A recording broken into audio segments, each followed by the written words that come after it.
ഞാൻ സെൻസസ് എടുക്കാൻ വേണ്ടി വന്നതാണ്, ജാതി സെൻസസ്. ആ അറിയാം. എനിക്കിവിടെ ടിവിയും ഫ്രിഡ്ജും വാഷിംഗ് മെഷീനും അവനും പിന്നെ പട്ടുസാരിയും ഒക്കെ ഉണ്ട് സാറേ. അപ്പുറത്തെ വീട്ടിൽ അവളില്ലേ, അവൾക്കിതൊന്നുമില്ല, എല്ലാം വെറുതെ പറയണതാ. ഇതൊക്കെ എന്തിനാ നിങ്ങൾ ആദ്യം പറഞ്ഞത്? ചോദിക്കുമ്പോ പറഞ്ഞാൽ മതിയല്ലോ. ഭർത്താവ് എവിടെയാണ്?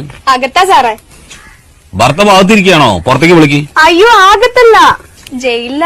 അയ്യോ പാവായിരുന്നു, രണ്ടുപേരെ കൊന്നു, അത്രേ ഉള്ളൂ. ഇപ്പൊ 7 വർഷമായി അവിടെയാ. അതെയോ? ഈ വീട്ടില് നിങ്ങൾ ഒറ്റയ്ക്കാ താമസം? ഏയ് എന്റെ മോനുണ്ട്, അവനിപ്പോ 4 വയസ്സായി. ഭർത്താവ് 7 വർഷമായിട്ട് ജയിലിലാ പറഞ്ഞു, കുട്ടിക്ക് 4 വയസ്സ്. അതെങ്ങനെ സംഭവിച്ചു? അതാളെ ഇടയ്ക്കിടയ്ക്ക് കരോളിന് വരുവേ. കരോളോ? ഈ ജയിലിൽ നിന്ന് ഇടയ്ക്കിടയ്ക്ക് വിടില്ലേ പുറത്തേക്ക്, കരോള്. പരോള്? ആ ചില സ്ഥലത്ത് അങ്ങനെയും പറയും. ശരി, പേര്? വത്സല.